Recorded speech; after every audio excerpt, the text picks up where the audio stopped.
రాజకీయంగా ఎదగడానికి కానీ మన ఆ రోజు ఇందిరాగాంధీ గారు ఇచ్చినటువంటి ఒక అవకాశం మీ యొక్క జీవన స్థితిగతులు మార్చింది అనడానికి ఇక్కడ కూడా మరి సంతోషం లేదు.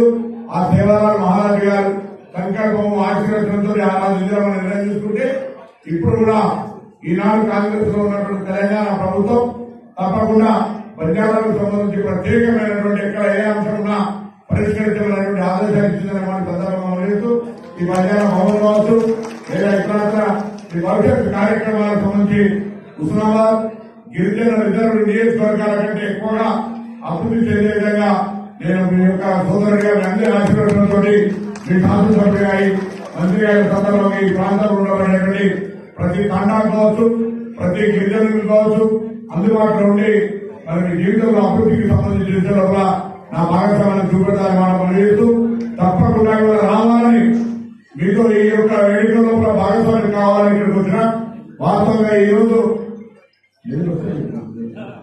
చూస్తా ఉన్నారు వాళ్ళు వీళ్ళు బెదిరించేది ఎక్కడ చెప్తా ఉన్నా హుస్నాబాద్ పోరాట గంట స్ఫూర్తిని ఎక్కడ కూడా తక్కువ చేస్తున్నారు. బరాబర్ ఇక్కడ అసెంబ్లీ వేదికగా నిన్న చెప్తా ఉన్న ప్రయాణం అయిపోయింది. హుస్నాబాద్ ప్రాంతంలో గవర్నమెంట్ రైతులకు వస్తా ఉన్నాయని వస్తున్నాయా రమ్మంటున్నాయి కదా. ఈ హుస్నాబాద్ ప్రాంతంలో గవర్నమెంట్ నీళ్లు ప్రయాణం చేస్తుండొచ్చు కానీ అది నింపితే కాలువల ద్వారా తీసుకోవడానికి వ్యవస్థనే లేదు. అదే విషయం చెప్తే ఉంటా నా మీదనే గవర్నమెంట్ పూర్తయితే మంత్రి గారు కావాలా లేకపోతే అనేటువంటి విధంగా మాట్లాడుతున్నటువంటి పరిస్థితి. గుర్తెట్టుకుని వెళ్తాన ప్రాజెక్టు నేనేమైనా ఈ ప్రాంత రైతాంగానికి గవర్నమెంట్ ప్రాజెక్టు నిలియాలి మీ బాధ్యత ఇయ్యలేదు ఇచ్చినని చెప్పుకుంటే ఎట్లా అనే మాట మాట్లాడితే ఆ విధంగా ఎదురుగా తిరిగి కూసో అంటే చెప్తే వినేది కాదు. కూర్చోవాలి మనం కూడా అంతే గట్టిగా ఎవరికి పాలనలా కాదు కదా మీరు ఇచ్చినటువంటి శిక్ష మీరు ఇంత కూర్చుంటారు చెప్పి స్పీకర్ గారు కూడా చెప్పినా లేదా హుస్నాబాద్ నియోజకవర్గ ప్రజలకు హక్కు ఉంది ఇది చేయాలి ఇది చేయదంటే కానీ ఇలా హుస్నాబాద్ ప్రాంత ప్రజలంతా గవర్నమెంట్ నీళ్లు తెమ్మని కొట్టాడమంటారు.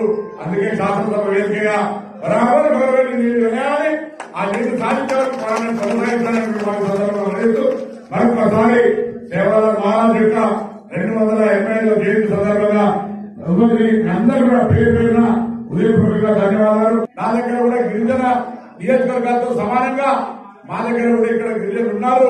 వాళ్ళ తండాలలో న్యాయం చేయాలని ఎస్టీ కాంపౌండ్ కింద మీకు రోడ్లు కావచ్చు త్రాగునీరు కావచ్చు హెల్త్ కావచ్చు విద్య కావచ్చు వాటన్నింటికి సంబంధించి భవిష్యత్తు తాండా వైద్యులు తిరుగుకుంటూ ఆ సమస్యలు పరిష్కరిద్దాం.